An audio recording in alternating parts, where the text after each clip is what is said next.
Hey,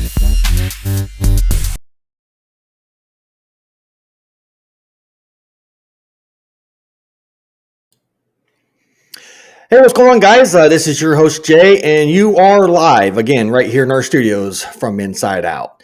And as you guys can see, we're dealing with another open mic night. So, with that said, let's get into it.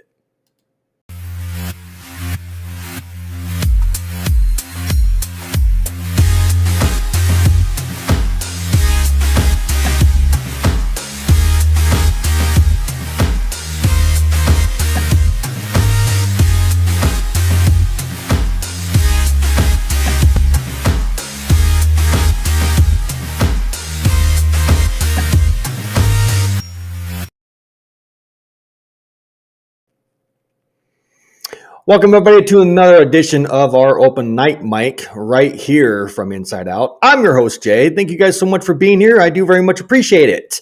And as always, we bring knowledge, education, and of course, truth and facts to the table when it comes to our prisons and all of the corruption and whatnot that are going inside of those said places. Yeah, absolutely. So for tonight, things are going to be a little different for tonight's show, and here's why. As you guys know, we have a co-host that gets in here and helps to do these podcasts and help educate all of you out there. And believe it or not, we do have I guess you could say a small to minor situation with her. So she can't be in here tonight. So if you guys can, before we get started, keep her in your prayers. She's dealing with a lot. Her plate is extremely full, and she's dealing with a lot of stuff right now. So if you guys could, I'd greatly appreciate you getting in there and saying a few prayers and keeping her in your thoughts. Because right now she's dealing with a lot of stuff going on right now. And until things get better, she's not going to be up here on these lives for right now until further notice. So if you guys can, please keep Tammy, our co-host, in your prayers. I appreciate it. All right. So as you guys know, we're dealing with what is known as open mic night. And this is where you all get a chance to get in here and get your voice heard when it comes to whatever it is that you want to bring to the table. I try to bring these things to light and give you guys an opportunity and chance to talk about whatever is on your mind. So that's what we're here for tonight. Plus, on top of that, if, again, nothing gets asked or any questions gets asked or anything of that nature, then I have a little, presentation I want to show you guys a little bit later in the podcast and bring some more facts that you're probably not aware of here tonight. All right. So with that, let's go ahead and get into the chat real quick, or the comment section real quick. And we got Redeemin in here. He gets in here and says a little bit early before the show started. He says, also, hi. Thank you very much, Redeemin, for being here. I appreciate you as always. Thank you so much. And of course, I get in here before the live and I said, welcome in, everybody. So absolutely. This is a place where we get educated at. We don't hype things up here. There's no bullcrap here. It's all nothing but truth. All right. And as you guys can see on the screen, we have Ashley Gady in here. Ashleen, thank you so much for being here. I appreciate you as always. And of course, I don't know if you recall or remember, I was in your live event. What was it, yesterday? So very great show. Let the other host know, I forgot his name now, that he did really well. And he had some awesome information. Nothing but facts over there on your show. And good job with that. Hopefully with that, I can be up on your guys' show too in the future and be your host for one of those shows. I greatly appreciate it. But nonetheless, great show. All right. So if there's anybody in the comment section that has any questions, comments, concerns for tonight, this is where you guys get involved. Like I said before, I'm trying to give you guys the opportunity to get involved and be a part of this show and ask away anything that might be on your mind. Now, as you guys may know, I'm a prison activist, as some of you may know, and I've been doing this basically for 6 years plus. I started this whole entire podcast back in June of 2018, if I'm not mistaken, June 20th of 2018. So I've been here quite some time, doing this type of activity. So again, if you need some help, if you have a locked up loved one, I'll be your guy to help you in that. As you guys can see on the screen, Texas Mom is in here real quick, and she says, "Hello, everyone. Absolutely, welcome into the show, Texas Mom. I hope you're doing good over there in your neck of the woods." And again, if you feel free or need to, the platform is yours too as well. And as you guys can see, the pinned link to join the live panel, if you want, is there right there on your screen. It's in the pinned section of the comment section there. And if you want to join the live, there it is. And then, of course, Ashleen gets in here and says this. Shannon sends his love as well, and thank you. Would love to have you. Absolutely. So I'd be hopefully a good asset to your guys' show over there. As what is his name?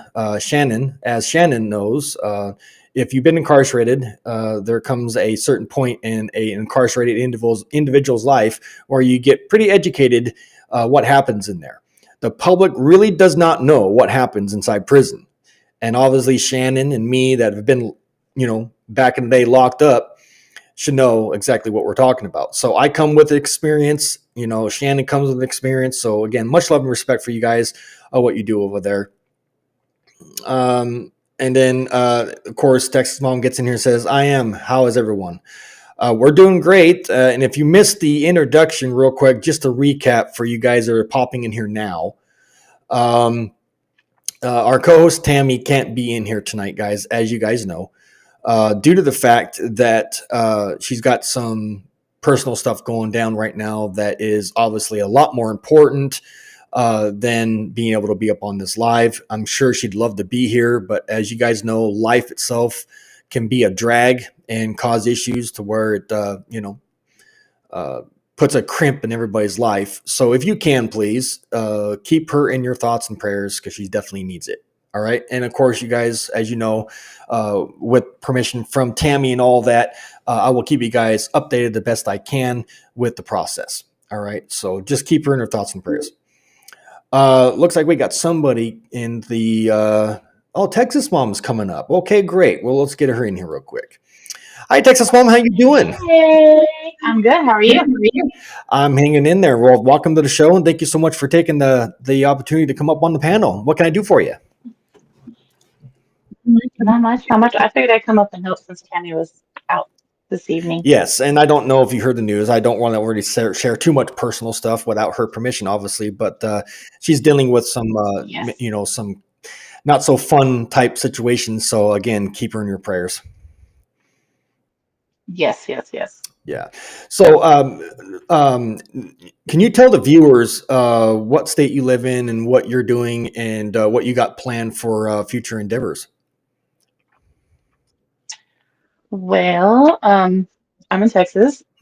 What I do is I have a advocacy page on Facebook. We have a TikTok, but I don't really keep up with it as much, Yeah. and that might not even be a thing here before too Yeah. long. So I have a page. It's called Voices for Texas Prisoners. And what we do is we advocate for those currently incarcerated within TDCJ, Awesome. their families, loved ones, anyone, we try to keep a good relationship between employees, loved ones, and those incarcerated as well. Okay. If we want change to happen, we're going to have to work together. I know sometimes that's easier said than done, Absolutely.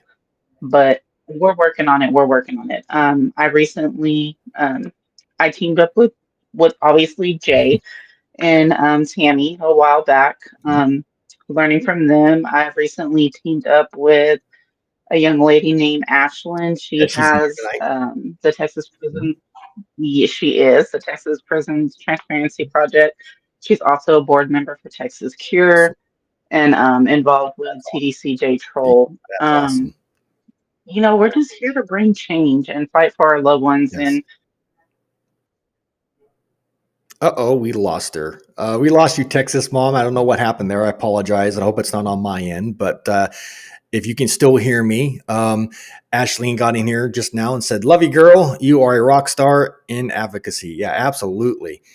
Yeah, and again, as my co-host Tammy has said before in previous podcasts, it takes a village, guys. It takes a village and people that are on the same page.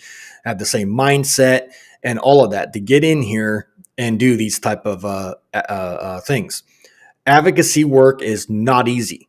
Okay. And if you think it is when you're, new and fresh to this and coming into not knowing what you're coming into, it's going to be a major culture shock or just a shock as a whole if you don't know what you're getting yourself into.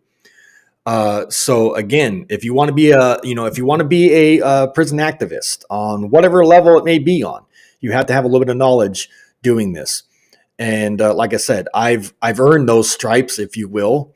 As you guys know, I was incarcerated back in 2009. So my case situation. Oh, she's coming back in.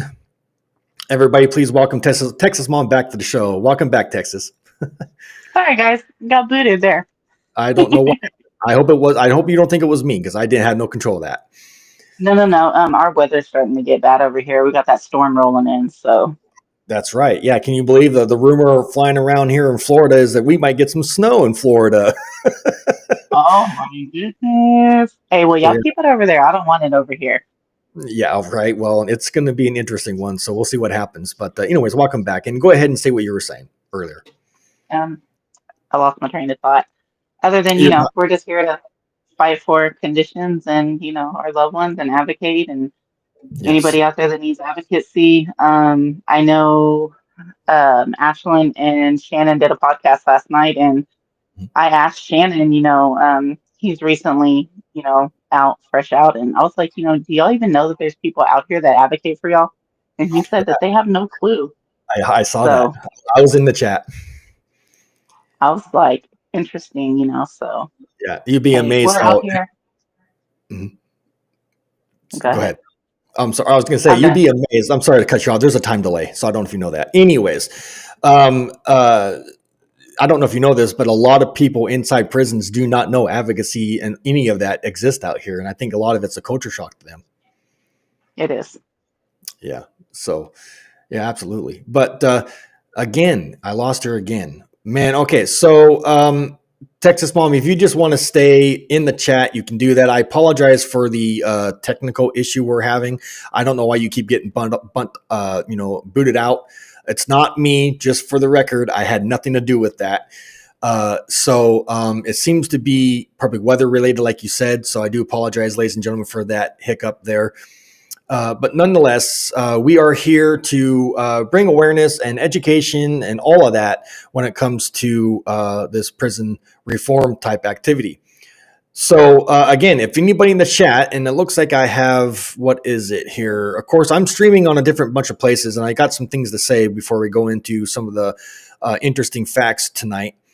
There is, according to my phone, 5 watching. There's 6 watching on my screen here, and it says there's 6 or more on my other screen here that I got 3 places going at once here, trying to make sure I don't miss any comments and all that.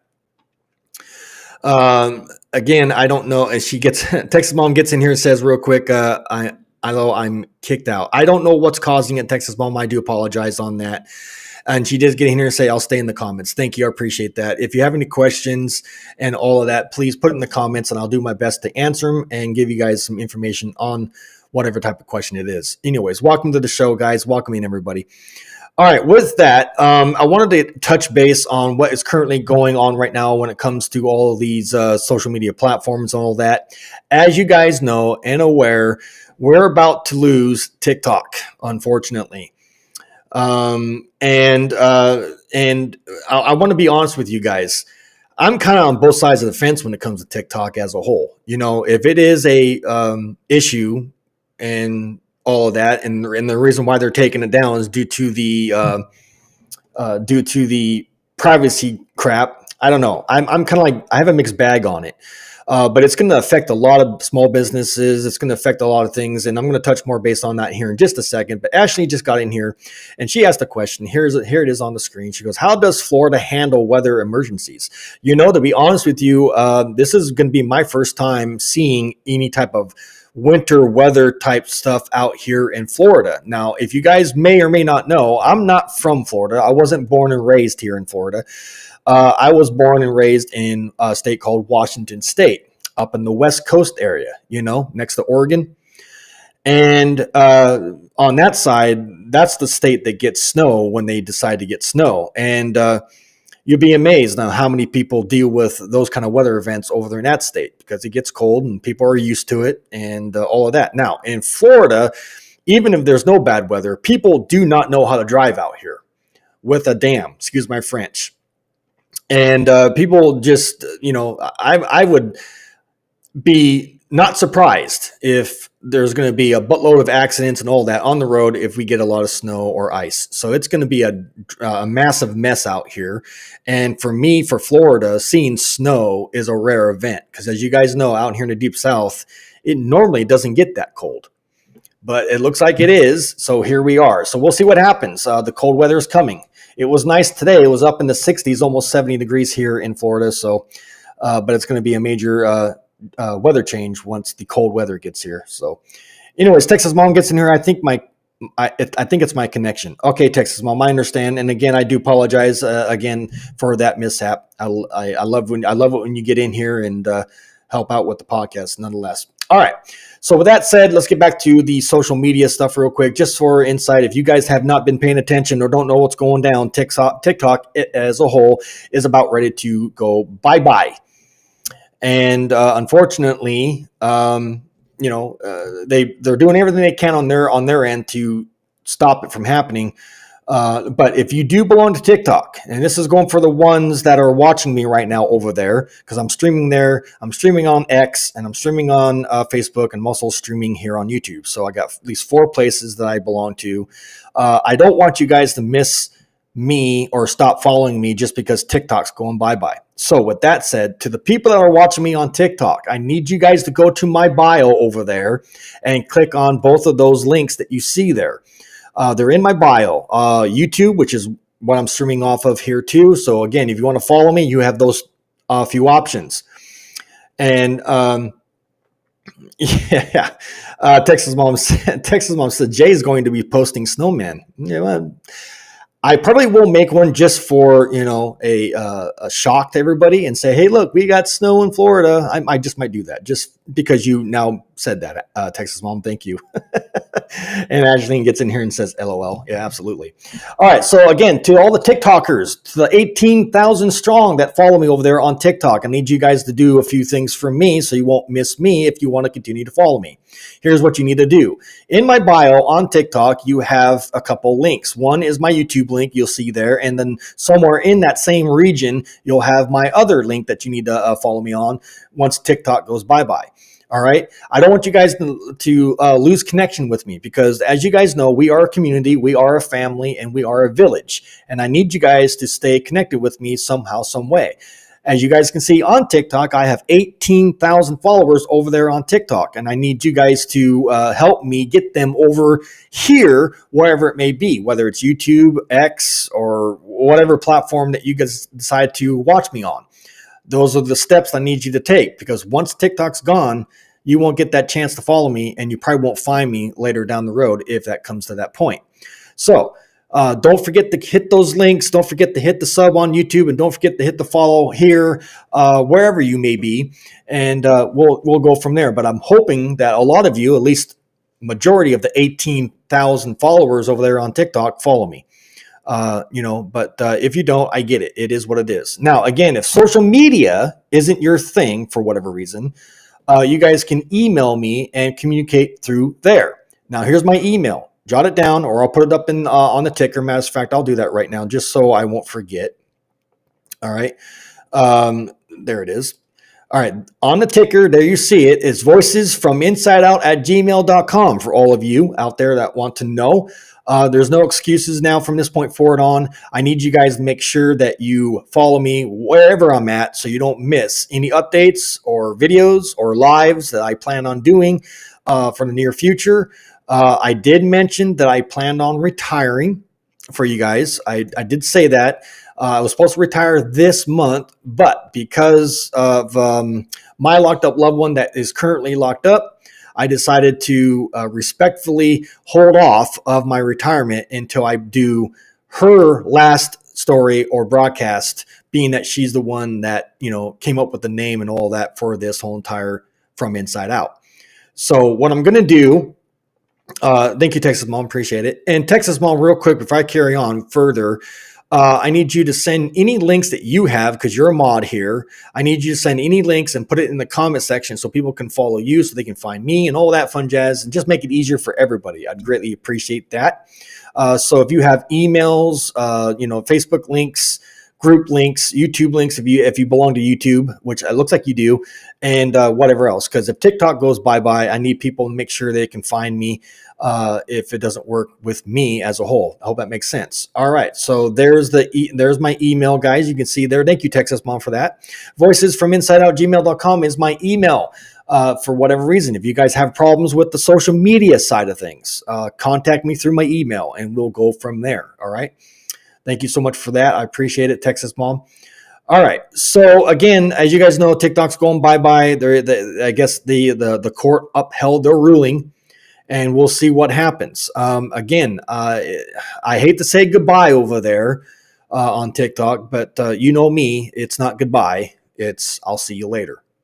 All right. So again, if you guys want to continue to follow me and support this advocacy, this is your opportunity to do so. All right. With that, I have a presentation and some facts that I want to bring to the table for tonight, and I believe that this information that you're about to see for tonight's broadcast, anyways, is very, very fruitful and educational. And I need you guys to pay attention to what I'm about to show you, because I have come here since 2018, and I've done my best, anyways, to educate you all on what really happens and the facts related to our prisons. And I want to make sure that you guys, after leaving this show tonight, can be appreciated and thankful for what I'm about to show you.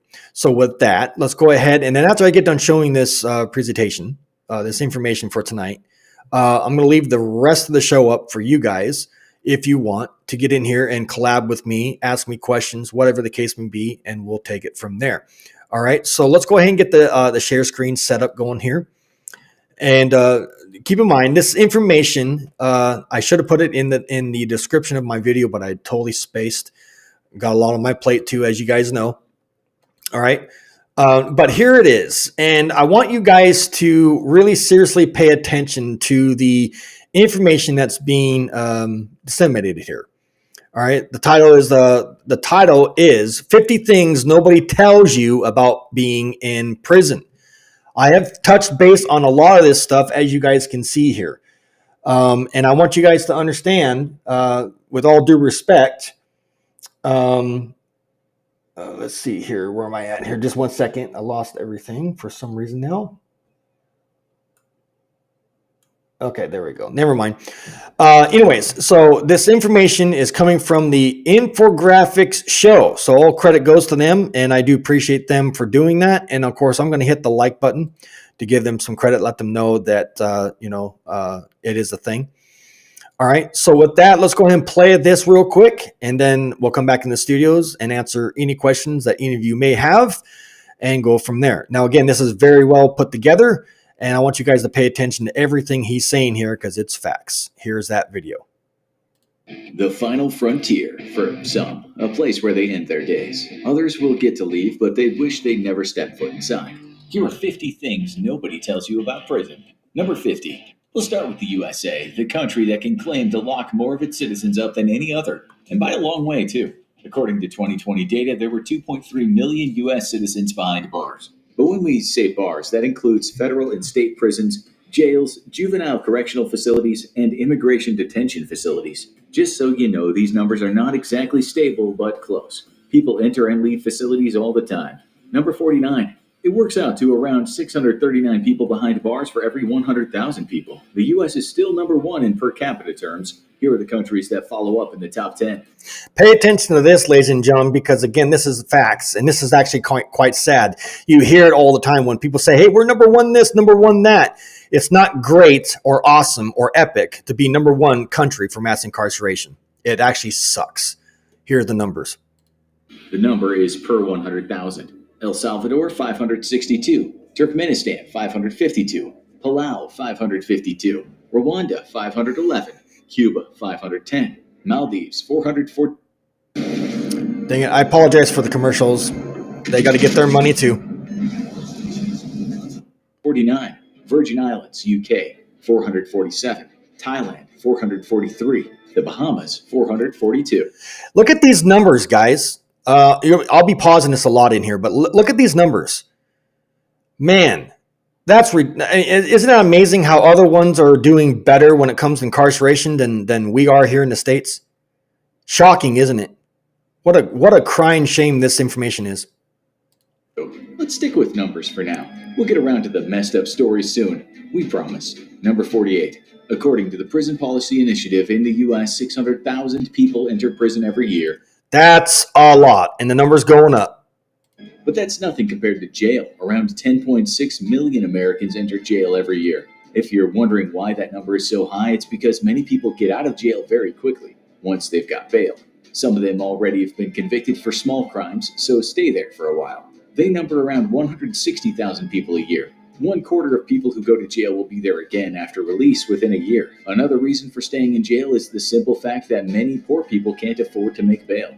In 2019, the Chicago Tribune wrote that of the 5,736 inmates in Cook County Jail, 5,390 were waiting for a trial. Half of them couldn't afford to pay bail, or they didn't have a place to stay where they could be electronically monitored.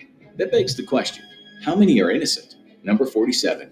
It's hard to say because statisticians tell us that a person is 9 times more likely to say they are guilty of a misdemeanor crime if they can't make bail. Did you just hear what that guy said? You'll be amazed, ladies and gentlemen, on how many people just plead out to their crimes. I get all kinds of hate comments coming in and saying, I'll never plead out to a charge or any charge of that nature. I'll take it to the box. Yeah, until it affects you in some form or fashion. And then when you get through the system or in the system, your whole entire demeanor changes. It's amazing what these people say and how ignorant our country really is. Here's more. They just want to move things on, even if they're innocent. In fact, Yep. 95% of cases never go to trial. Yeah, there you go. See, I'm not lying. 95% of cases don't even go to trial. Why? Because it costs the county, well, at least where I'm from, it did anyways, over $50,000 plus to take everybody's case to trial. So the county is going to do what they can to save money. So just plead out. It takes less money to plead out than it takes at the trial. People take plea bargains, sometimes if they're innocent. That doesn't mean prisons are teeming with innocent people, but quite a few people have been wrongly convicted of a crime. The Innocence Project says it's between 2.3% and 5% of Ooh, ouch. prisoners in the U.S. Other sources put it as high as 10%. But why? Number 46. The answer is for many reasons. Some innocent people take a plea, especially if they think they have a less than great lawyer and they've been convinced that if the case goes to trial, they're looking at a hefty prison sentence. See, and I just said that. So it all depends on your lawyer if that pro bono or state-appointed attorney is going to do anything for you. There's case point and proof right there. Notice that the haters and the trolls and the ignorant people don't ever mention any of that information. Imagine that. In court, an innocent person could lose because of prosecutorial misconduct, or because a witness lied, or even a cop lied. Uh-oh, facts. Maybe during the interrogation, the police were somewhat heavy-handed and the victim was overwhelmed. Let's now look at an extreme case when this happened. Number 45. We've picked on the US enough for now, so now we'll sail across the pond to the UK. In 1974, a 17-year-old council worker named Stephen Downing confessed to murdering a 32-year-old woman named Wendy Sewell. The case would become known as the greatest miscarriage of justice the UK had ever seen, although that's questionable given witches were burned there. Anyway, this young lad first told cops he found the woman at the cemetery where he was working as a groundskeeper. He said he moved her body, and that's why he got blood on him. He was interrogated for 9 long hours. He also had learning difficulties, and there wasn't any lawyer with him during the questioning. Uh-oh. Guess what? At the end of the grueling interrogation, he'd said he'd done it. He was given a long sentence with the condition that he could meet with a parole board after 10 years. Inmates believed this guy had hurt a woman, so he was beaten badly and he had to change prisons 8 times. Later, he was caught in something called the innocent prisoner's dilemma. He couldn't be paroled because he refused to say he committed the crime. Talk about a cat. Again, sorry for the commercials, guys. catch-22. It's actually not that uncommon. We won't get too much into it, but the whole case was shambles. He should have never been sent to prison. The cops knew this. One journalist that tried to help Downing told the BBC that the police harassed him. He said, "They made my life absolute hell for 5 or 6 years. I was pulled over for speeding, stopped and searched, victimized. I was very worried for my family." Downing got out after 27 years, and subsequent investigations found that the police in the past had done some very sketchy work indeed. On release, he received around $1 million in compensation and became a chef. He told the press, "I never allowed myself to feel angry or bitter. Who could I have taken it out on anyway? I still refuse to." Number 44. The vast majority of prisoners in the U.S. are not in for violent offenses. We looked at the latest 2021 data from the U.S. Bureau of Prisons and saw that 46.2% of prisoners were in for drug offenses. No other crime came close. Now, I want you guys to pay attention to these statistics. And again, once this is over, guys, to the massive details and information here, I'll come back in the studio and I'll get involved with you guys. I see you guys in the chat. I see Shelly here. Thank you, Shelly, for being here. I appreciate you. Texas Mom, thank you so much from the bottom of my heart for sending all those links. Thank you very much for that. And Redeeman, thank you so much for being here. I'll get to you guys in just a second. Let's go ahead and continue this. But as you guys can see, look at this. Look at this. Drug offenses on the screen, 46.2%. Weapons, explosives, and arson, 20%. Can you guys see the problem? Pay attention to more information. Listen to this stuff very carefully, and if need to, please take notes. Thank you. Although offenses relating to weapons, explosives, and arson accounted for 20.2% of prisoners. Every 25 seconds, someone is arrested for drug possession in the U.S., although they don't all end in prison, of course. Number 43. We looked into drug possession offenses, and it is a very, very contentious issue. One reason is that drugs are widely available in prisons. In fact, there are reports stating that people have gone in for possessing soft drugs and got addicted to hard drugs inside to deal with the mental issues they faced. The vast majority of prisoners in for drugs are not trafficking drug kingpins. They're merely addicts. Research shows that importers or high-level suppliers only amount to 11% of drug offenders doing hard time. Imagine that. On top of that, there's ample data to suggest that more poor people get stopped by cops and more of them go to prison for drug offenses than middle-class or wealthy people. As the Marshall Project said, rich drug abusers go to treatment, not prison. The UK Guardian echoed that, saying, "The wealthy make mistakes, the poor go to jail." Corey said, "You're much more likely to have a drug problem if you've suffered trauma growing up or grown up poor. Prison is like a double whammy." Pew Research said this: "More imprisonment does not reduce state drug problems." Pew discovered that the deterrent of prison hasn't and doesn't stop people from taking drugs. This is why this is one very big hot potato of a subject. Okay, enough of that. Who served the most time ever? Number 42. We found a few names. Paul Geidel served 68 years in the U.S. after being convicted of second-degree murder in 1911. Weird thing is, it's looking like the parole board might have released him in 1926 because of his good behavior, but then he was found to be legally insane. He could have gotten out after 63 years, but by then he was so institutionalized that he chose to stay in another 5 years. He died a free man in 1987, age 93. Number 41. Francis Clifford Smith served over 71 years in prison for the murder of a night watchman in 1950 in Connecticut. In 2020, he was moved to a nursing home. Now you'll see how innocent men can spend many years behind bars. Yep. Number 40. In 1972, age 26, Richard Phillips went to prison an innocent man. He was released 46 years later. He wrote this poem a few years into his incarceration. "Ain't it a crime when you don't have a dime to buy back the freedom you've lost? Ain't it odd that when you pray to God, your prayers don't seem to be heard? Ain't it sad when you've never had the freedom of a soaring bird?" Amen. He was finally exonerated in 2018 and later told he received $1.5 million in compensation. That's not enough. It should have been way more.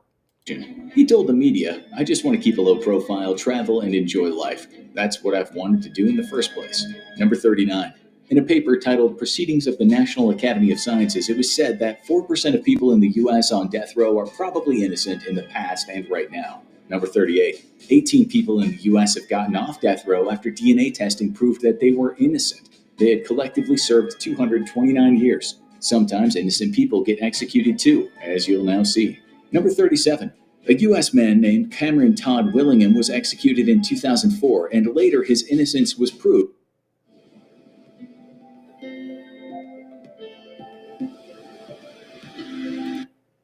removed after the case was said to have been heavily flawed.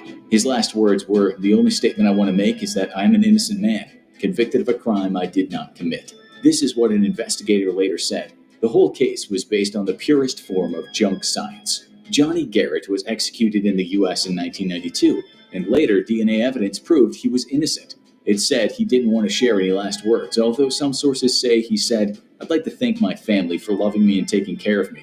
The rest of the world can kiss my..." We omitted one word. When innocent Florida man Jesse DeFaro was executed in 1990, Old Sparky malfunctioned, and witnesses said what they saw was pure horror. The South Florida Sun-Sentinel wrote, "Flames and smoke erupted from his head. Now you'll see that executions of innocent people don't only happen in the USA." Number 36. In Russia in 1983, a man named Alexander Kravchenko was executed for murder. Turns out that the killer was none other than the butcher of Rostov, Andrei Chikatilo. In 1950, a man named George Kelly was hanged in the UK for murder. There had been unbelievable police corruption in the case. The cops basically set him up. In fact, police had the confession of another man, but since they'd made a mess of the case, they held that information back. In 1989, a man named Tang Jingshang was executed in China for the murder of a woman. That woman later turned up to the surprise of everyone. Jingshang had committed no crime at all. Number 35. Prisoners get drunk while locked up on alcohol they make themselves. It's sometimes called hooch or pruno, or prison wine. The best brewers can earn okay money from selling it. One former prisoner said, "You can sell half a gallon of wine for $25. Each pant leg makes 2.5 gallons, so you do the math. It's a good hustle." He said he cut pant legs and sewed the bottoms and lined them with plastic bags. Then he filled them with water. After that, he threw in 5 pounds of sugar, loaded diced tomatoes, and tomato paste. He then let that all ferment. Other prisoners have used bread for yeast. As for the sweetness, any kind of fruit works, but you can also add candy. It's important to burp the bag. We saw a guy in a podcast who said he'd forgotten to do that, and he got covered in the stuff when it exploded. Number 34. Another thing prisoners will pay good money for is mobile phones. It's not easy getting them in. Sometimes an officer can be tempted with cash or even threatened. Other times the phones are plugged in the rear, which you can imagine can be quite uncomfortable. For a run-of-the-mill phone, you might be able to charge $1,000 US inside prison. Number 33.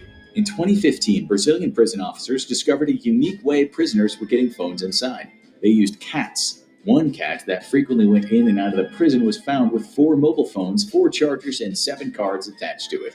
Number 32. Just how much a man can plug is anyone's guess, but we saw a documentary where an officer showed how a prisoner had plugged a foldable knife. The British Prime Minister was recently given a lesson on such acts when he learned some British prisoners were hiding Kinder eggs in themselves filled with drugs. Number 31. Why would people go to such an effort, you might ask? The answer is the markup. Drugs in prison are way more expensive than on the outside. So much so, officers might sometimes get in on the dealing. It's a license to print money, and there's no shortage of prisoners wanting something to take the monotony away. In fact, because opiates can't be detected in urine around 2 to 3 days later, some prisoners get into them even though they just wanted to smoke weed. Weed can be detected up to 21 days after ingestion. One podcast we watched said he took opiates in prison, but every so often he got caught out. He said then he went back to the first floor where he had no privileges. He'd slowly go back to the upper floor where he'd do more opiates, then he got caught again and was sent back down. He called it the merry-go-round. Number 30. Even tobacco is expensive inside. One prisoner said he was getting stuff brought in, and then he charged $2 or $3 for just one small rolled cigarette. That meant that one pouch, cheap outside of prison, was worth a lot of money. In 2020, in an Irish prison, officers discovered one haul that included mobile phones, 800 grams of weed, 2 grams of cocaine, and 10,000 pills. To give you an idea of how much that's worth, we'll go to another news story that said in the UK in just 2017, 15,000 phones and a massive 189 kilos of drugs were confiscated. A phone in a UK prison might go for $300 to $1,300, and those are low-quality devices. The same article said synthetic drug called spice can cost over 30 times more in prison than on the outside. Cocaine, depending on the quality, might cost $100 on the outside for a gram. That might go for $1,000 on the inside. The markup was even higher for a gram of heroin. This is why some people put eggs in their behind. Number 29.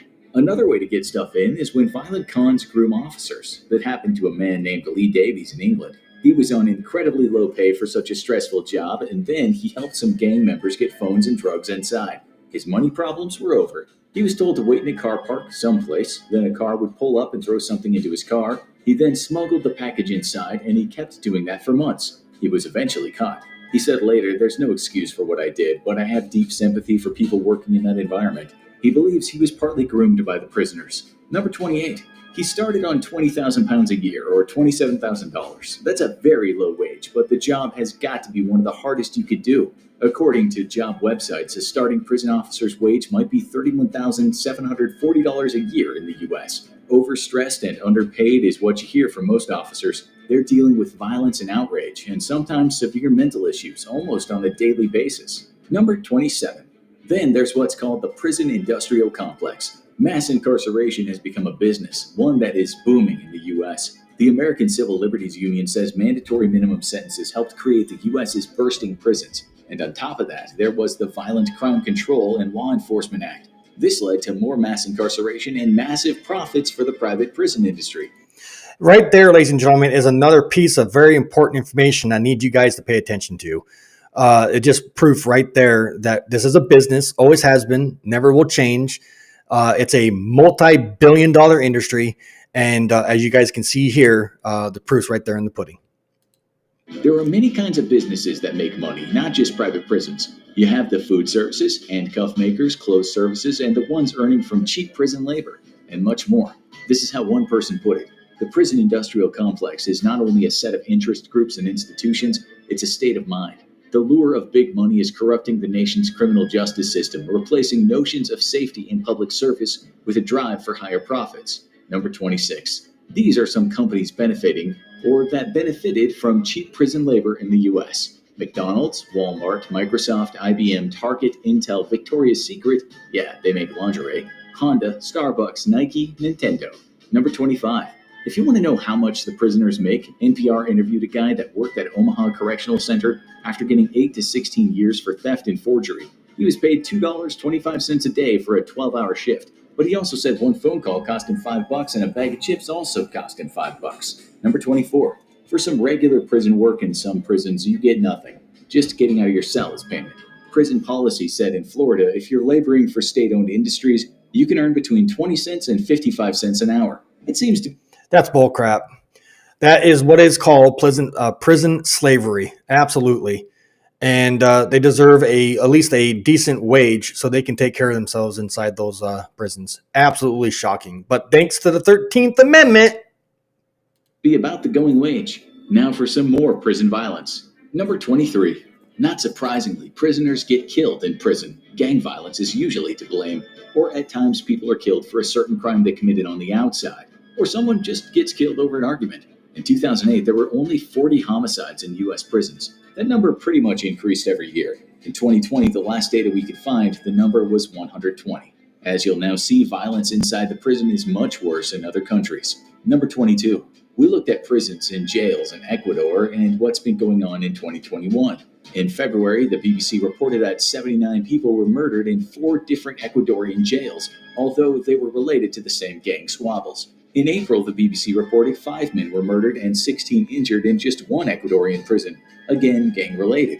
In July, Al Jazeera wrote that 22 men were murdered and many others were injured in 2 prisons in that country. Gang rivalry was to blame, but overcrowding and bad conditions was also mentioned. After that, Ecuador's president declared a state of emergency. Number 21. Okay, so you've all seen the movies that suggest in some U.S. prisons you have to join a gang or you'll either get beaten or exploited. Really, do convicted accountants end up putting in work for the Serenos? It's actually a complex question, but we guess the best people to answer it are folks who've done a lot of prison time. There's no shortage of those people, who now have their own YouTube channel.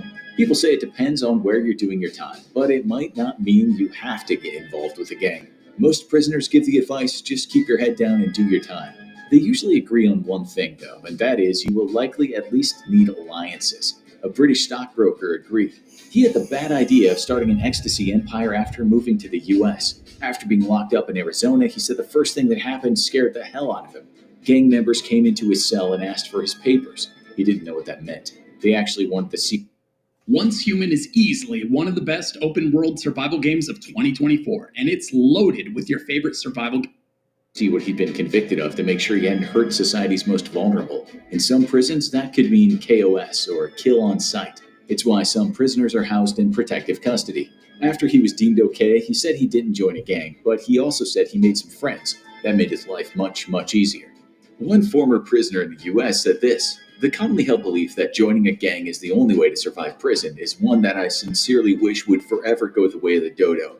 I honestly think it's the gangs themselves that try their hardest to propagate this false notion."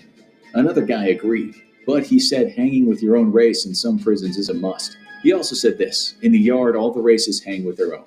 With the gangs and shot callers, they may take advantage of the weaker ones, making them pay rent and such. But once you stand up for yourself, they'll usually stop and often ask you to join the gang. If you say no, they usually accept it. So no, you won't have to join a gang, but as you'll now see, you also won't be completely independent." Number 20. There's the dining room or chow hall. If you don't get told where to sit by officers, you'll sit with your own race. This is where it helps to have made friends. You certainly have to show respect, so just plonking your behind down without thinking about it will lead to you getting a bust head. One prisoner said at his prison there was what he called short bus tables. These were the tables where anyone could sit, but he said they were reserved for the less respected prisoners. Most former prisoners agree on one thing: it's in the chow hall where you see alliances. Even if you're a fiercely independent person, some former prisoners say going it alone is not recommended. Number 19. In the UK, race doesn't matter all that much. You usually hook up with friends, and if you're a longtime criminal, you'll likely have some. If there are gang rivalries, it's not about the color of your skin, but where you come from. In London or Liverpool, there have been what the media called postcode wars. In some podcasts, former British prisoners from the South said they didn't like getting sent to the northern part of the country and vice versa. Number 18. If you do get attacked in prison, it's sometimes with a homemade knife or shiv. Sometimes it's just with a razor blade. Other times the instrument will have a few razor blades attached close to each other. This is so the wound is almost impossible to stitch. The British media has reported a lot on this. Apparently the wound leaves a really big scar. That's bad. But this is worse. Number 17. One of the most horrendous things prisoners do, and it seems it's not all that uncommon, is throw boiling water in someone's face. They'll usually fill the water with sugar because that makes the water caramelized and sticky. In the past, in the UK, this has been referred to as napalm. After that, you need some good advice. Number 16. Prisoners often talk about the prison code, which, to be frank, sounds hypocritical and nonsensical a lot of the time. Still, there are some do's and don'ts the prisoners talk about. Do: keep your head down. Be polite and respectful as much as possible. If you're picked on or attacked, fight back even if you're the lamest fighter in the world. Develop an exercise routine. Study the lay of the land. Educate yourself when something is available. Choose your friends carefully. Maintain good personal hygiene. Don't act tough. Now you're nobody. Gamble. Take drugs. Borrow stuff, even if someone seems really kind. Judge people. Steal. Stare. Talk to everyone about your crime. Fart, if you can help it. Snitch. Number 15. Sometimes inmates locked in their cells create what are called biological projectile weapons. These are to spray officers with urine, feces, or even bile. Just in California, at 3 prisons, there were 111 gassing attacks in 2017. Yep. In that state, you get 5 years in segregation for gassing an officer. Number 14.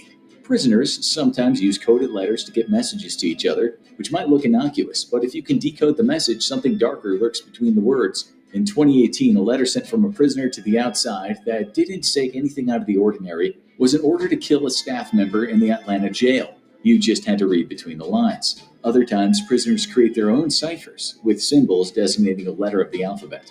A gang expert who specializes in breaking codes said about this: "Not knowing what a code says can give us nightmares. We need to know what these gang codes say, but sometimes we need to know what they don't say even more." Number 13. Perhaps one of the strangest things to happen in a woman's prison is someone gets pregnant when they have never had a conjugal visit, like a private visit with a lover or spouse. That happened in 2019. A woman had been behind bars for a year and a half, waiting to be sentenced for capital murder when she had a baby. She'd been charged with being the getaway driver when an elderly man was shot and killed. It later transpired that she'd somehow conspired to get pregnant by sleeping with a male inmate working at the prison. News reports said she hoped to having a new child would sway the judge to grant her some leniency. This next one is heartbreaking. Number 12. The youngest prisoner ever to sit on death row was George Julius Stinney Jr. Yep. This African-American boy was arrested in June 1944, charged with killing 2 people. In June, he was executed in the electric chair, and he was so small that a Bible had to be propped under him on the chair. The investigation was an absolute... Liberty Mutual customized my car insurance, so I saved hundreds. But the money I saved, I thought I'd get a wax figure myself. absolute travesty of justice, and the jury that sentenced him was all white. The grave he was buried in was unmarked. In 2014, the Civil Rights and Restorative Justice Project said this: "There is compelling evidence that George Stinney was innocent of the crimes for which he was executed in 1944. Now, pay attention to this. I did a video on this too, guys, and he actually was innocent.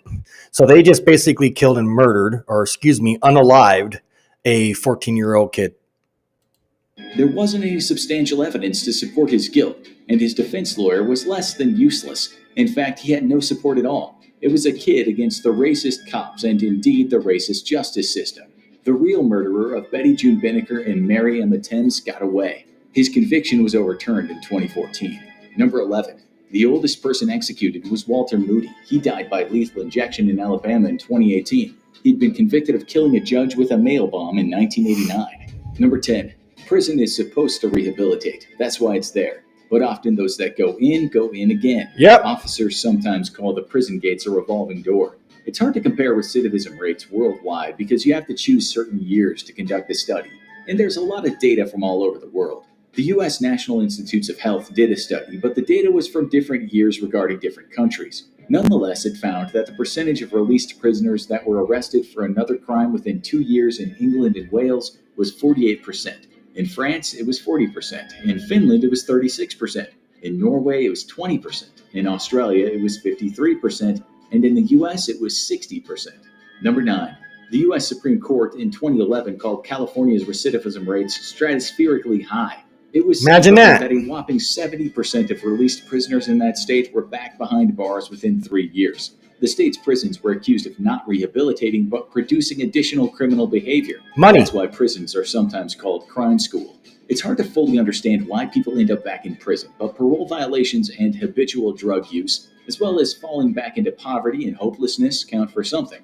Critics have said U.S. and other countries' prisons focus a lot more on punishment rather than rehab, which is the opposite of the Norwegian model. As you know, that country has very low recidivism rates. Okay, we think you need to hear some good news. Well, it's kind of positive. Number 8. A British guy named Stephen Akpabio Clementowski was locked up in England in 2002. While serving his 16-year sentence for drugs offenses, he earned a bachelor's degree and 2 master's degrees. He had 0 qualifications when he went in and started with his GCSEs and A-levels. That's equivalent to junior and senior high school. He worked in the kitchens all day and studied on the toilet at night, where he said it was quiet. He told The Guardian, "Sometimes I wondered how I did it. The idea that you can study in an environment designed for punishment is ridiculous." He said it wasn't easy studying in what he described as a hellish place. "I still have nightmares 10 years after leaving. It's a really damaging environment," he said. He's now a lecturer and a regional manager and spends a lot of time going back into prisons to help prisoners. While he did well locked up, he's still very critical of British justice. He doesn't believe prison acts as a deterrent to crime. He said people aren't being deterred. The number of people in prison has increased by 69% over the last 30 years. They're not being rehabilitated. Number 7. Anthony Ray Hinton spent close to 3 decades in isolation on death row in Alabama. He was exonerated in 2015. He's since written an award-winning book, The Sun Does Shine: How I Found Life and Freedom on Death Row, and was awarded an honorary degree. Now you'll hear about a man who's more locked up than anyone else. Number 6. The British man who spent the longest time in prison is Robert Maudsley. He's been locked away since 1974, but for the last 25 years, he's been in the worst prison cell in the whole of England. He killed 3 men while in prison, and one of those murders earned him the name the British Hannibal the Cannibal. It was a brutal murder, but not as bad as those British tabloids made it out to be. Now he's in a special cell, which is underneath the prison. It has thick doors with bulletproof glass. Even when you open the doors, he's actually in a cage within the cell. He's allowed no contact at all with other prisoners. He gets out once a day for an hour, but has to have 6 guards around him at all times. They try not to make eye contact with him or speak to him. He once said, "I am left to stagnate, vegetate, and to regress, left to confront my solitary head-on with people who have eyes but don't see, and who have ears but don't hear, who have mouths but don't speak." Many people have called this inhumane. They know his story and feel sorry for him given his childhood and the nature of the offenses of the people he killed. We won't go into detail, but we think you can work it out. He's possibly the most locked up man in the world. He once said, "I feel like I'm buried alive." The prison wouldn't even allow him to have a pet budgie. Number 5. The polar opposite of this is Bolivia's San Pedro prison. It's more like a village than a prison. There are cells to rent, markets to shop in, and even tourists can visit. Prisoners make cash by selling cocaine paste to them. Wives and children can live with a prisoner. There's also a prison hotel, a soccer pitch, a few churches, and a hospital. Officers work there, but the prisoners themselves ensure bad things don't happen inside. If a prisoner does commit a crime, they are disciplined. For the ones ensuring the job always gets done, and the ones wearing many hats, Grainger offers professional-grade industrial supplies and real-time product availability. Call, click Grainger.com, or just stop by. Grainger, for the ones who get it done. In, let's say, a very stern way. If they commit a very serious violent crime, they're likely dead soon after. Number 4. We think the biggest prison in the world has to be Turkey's Silivri prison. It spans over 250 acres and is home to more than 10,000 prisoners. Are Turkish prisons bad? Maybe they were in the 70s when hundreds of U.S. citizens occupied them, mostly for smuggling that quality hashish they so loved. When Billy Hayes was a student, he was sent to one. He wrote a book on his release, and it became the harrowing movie Midnight Express. He actually escaped in the end. He actually said the movie exaggerated a fair few things. The next country's prisons are bad, and no one denies it. Number 3. One prison with lots of Westerners serving hard time within its walls is Bangkok's Klong Prem prison. Many smugglers have lived there and felt what it's like to sleep with 60-odd men in a cell packed like sardines. One man actually holds a record there to this day. He's a British guy named David McMillan, a former big-time drug smuggler with a rather posh accent. He's the only Westerner ever to have escaped the prison. In prisons such as this, if you have money, you can live well. There's a kind of anarchy in there, and the guards take a piece of everything. McMillan had a personal cook, someone to do his laundry, and he had a cell with few people in it that had a TV. He even had a little office area. But when he heard he would be transferred to Bangkwang Central Prison, aka the Bangkok Hilton, he made a plan to escape. The Thais call this prison the Big Tiger because it eats men. Many that go in die there. McMillan successfully escaped, but the funny part is that once he got to the street, he opened an umbrella he'd taken with him. When asked why he did that, he said, "Escaping prisoners don't carry umbrellas." Number 2. One of the worst prison disasters we could find happened in the U.S. at Ohio State Prison in 1930. There was a huge fire, except the guards wouldn't open the cell doors. One person described it like this: "There was nothing to do but scream for God to open the doors. And when the doors didn't open, all that was left was to stand still and let the fire burn the meat off and hope it wouldn't be too long about it." Some prisoners managed to overpower the guards, but outside those cells they were given orders to shoot and kill. One prisoner later said, "Naturally, all of those men were in there and hollering and screaming for help, and some of the men were praying, and some of them was cussing, and some of them were raving. It was a question to do what you could do to help them." 322 inmates died from the fire or smoke inhalation, and another 230 had to be hospitalized. Okay, let's finish on a positive note. Number 1. There's a prison in Finland called Suomenlinna Prison. The prison walls are actually just a small fence. In the past, it has had problems with prisoners not trying to break out, but people trying to sneak in.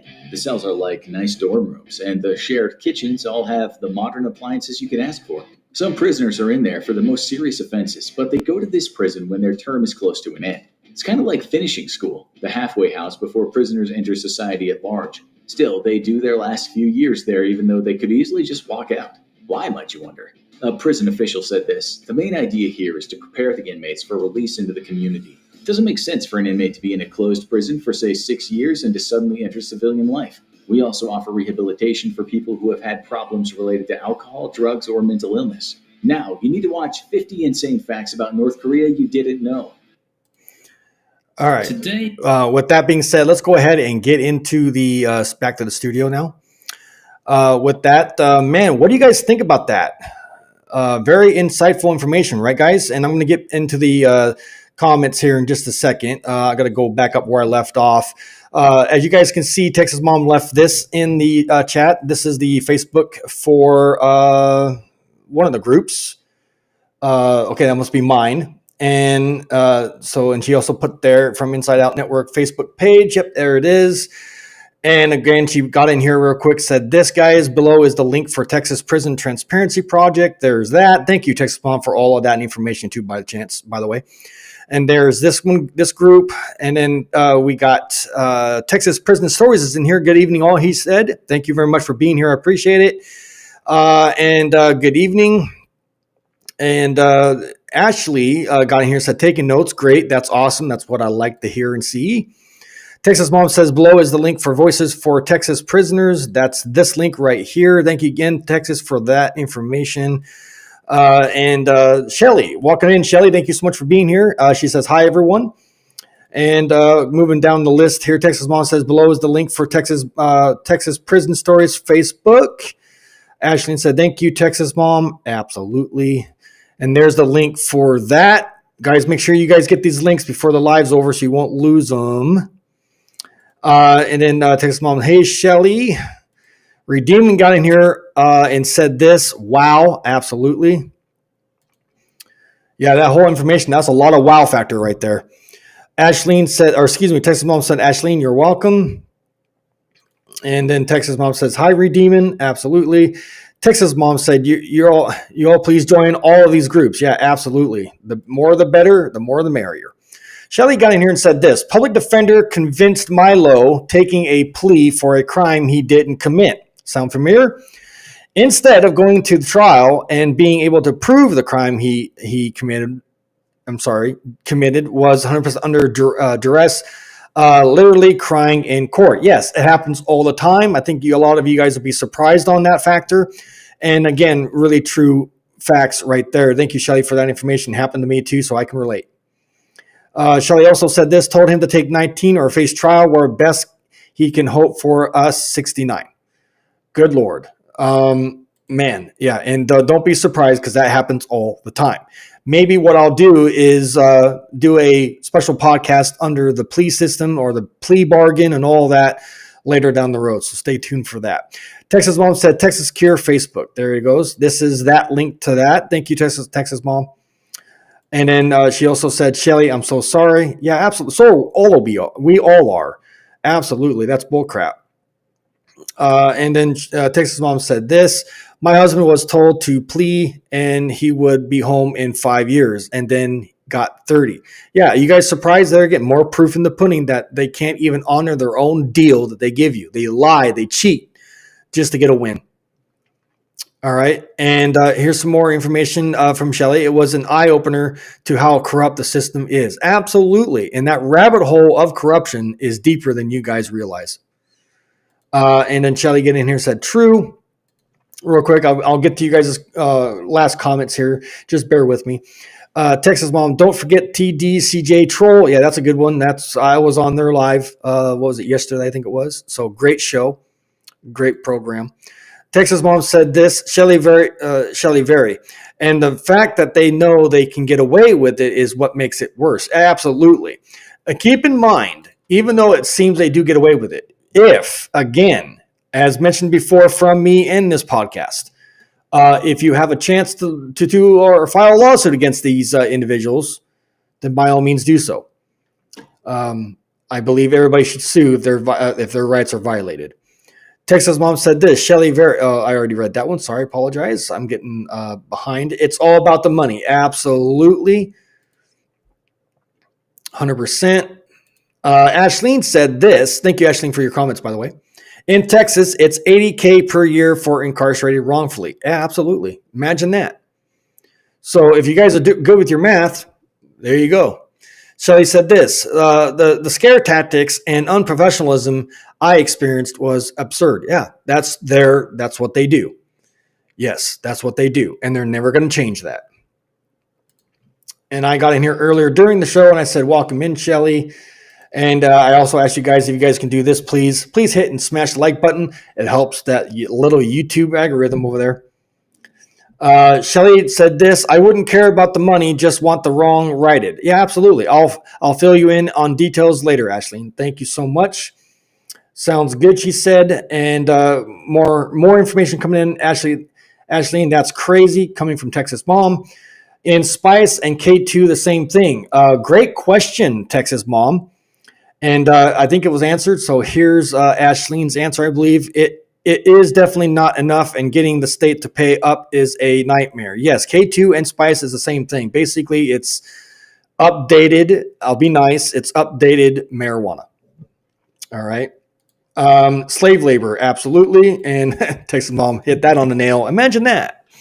Yeah, absolutely. Imagine freaking that.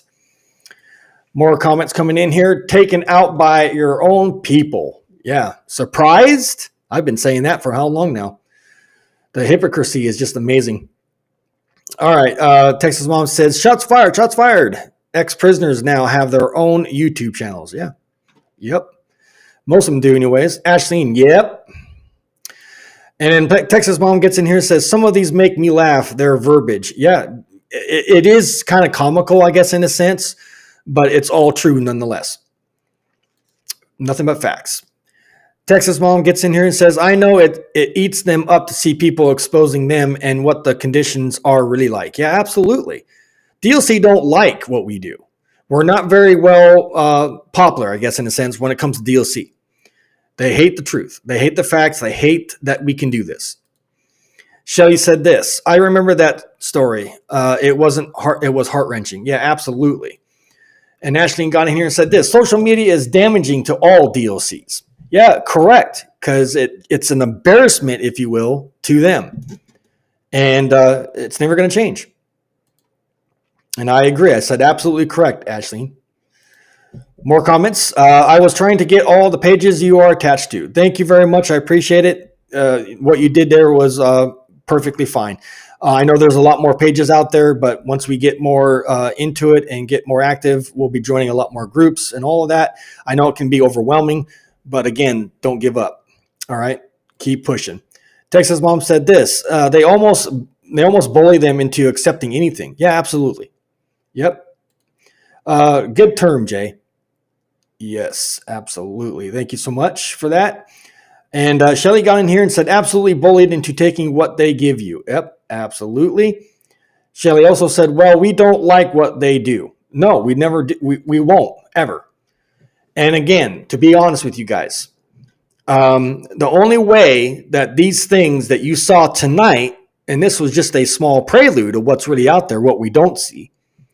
Again, the only way we're going to get rid of this stuff, guys, is to stand up for what you believe in, stand up for your locked up loved ones' rights, stand up for your rights, and just stand up against all this corruption. You have it in you. You, of all people, we the people, have the power to stand up against this bullcrap. And I'm telling you the truth on that. And you know what to do. So again, if you want to fight against this and you want to be a part of this village, follow me here. And follow these guys, follow Texas Mom, follow people that we've shared the links to, and get involved, get active. The more, the better. Like I said, it takes a village. It takes a family. It takes a network. However you want to look at it. It takes what it takes to get stuff done. All right? We can't get nothing done by just sitting here twiddling our thumbs. All right? Again, real quick, I mentioned this before. If you do get involved with communicating with DOC or anything related to that, take this advice coming from somebody like me that's been doing this for, 6+ years.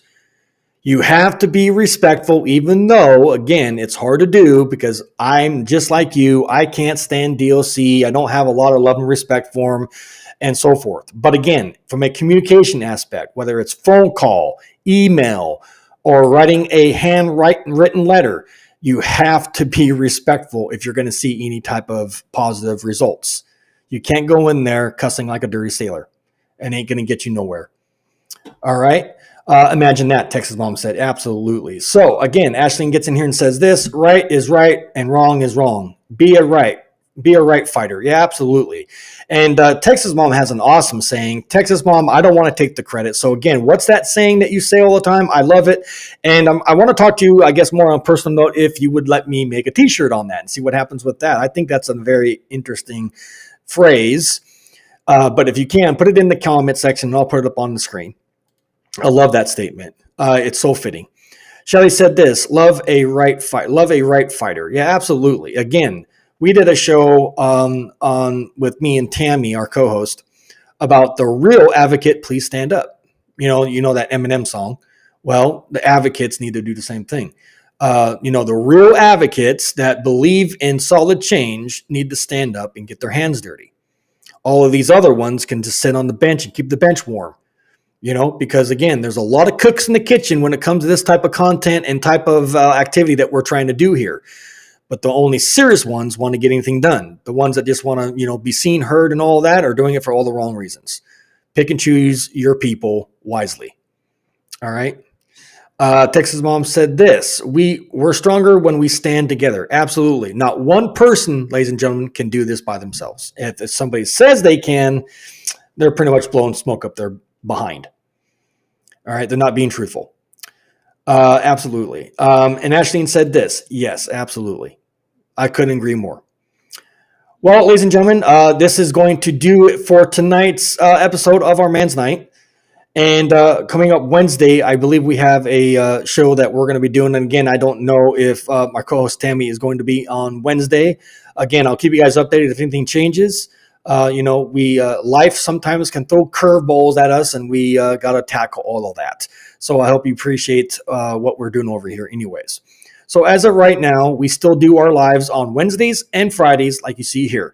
If, again, you guys got content creation, and it's a Friday nights with Jay. Absolutely. Thank you. I love that hashtag. Absolutely. And she also said, stop the hate. Yeah, I have my t-shirts and all that. And stop hate speech. Absolutely. Thank you, Texas Mom, for that.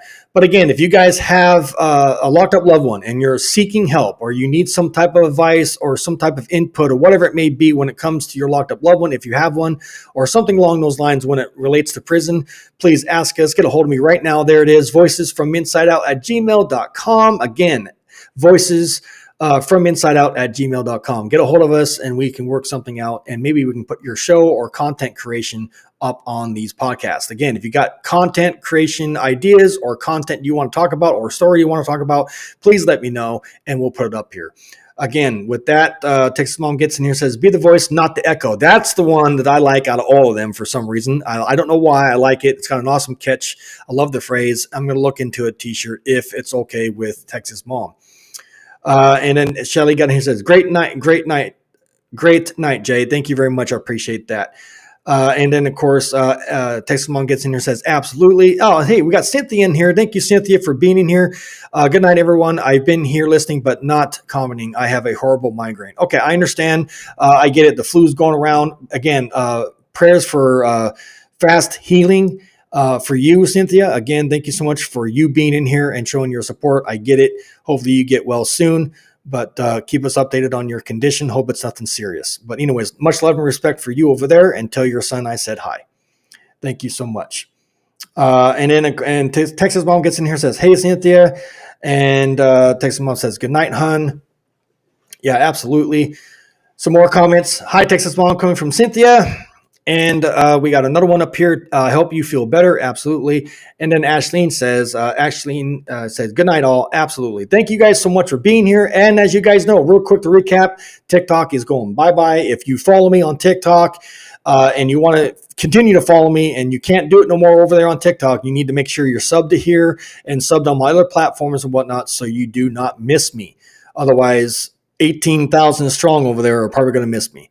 I gave the opportunity. I might go over there and make a short video on what to do. But as of right now, that's where, that's the news. The TikTok's not looking good. All right. With that, Cynthia said, thank you. Absolutely. Well, guys, that's going to cut it for tonight. Thank you guys so much for being here and being a part of this great podcast. Again, we'll see you guys on Wednesday for another epic, informative, and important podcast right here in our studios from Inside Out. I'm your host, Jay. I will see you guys on the next one. Have a great weekend, everybody. Good night.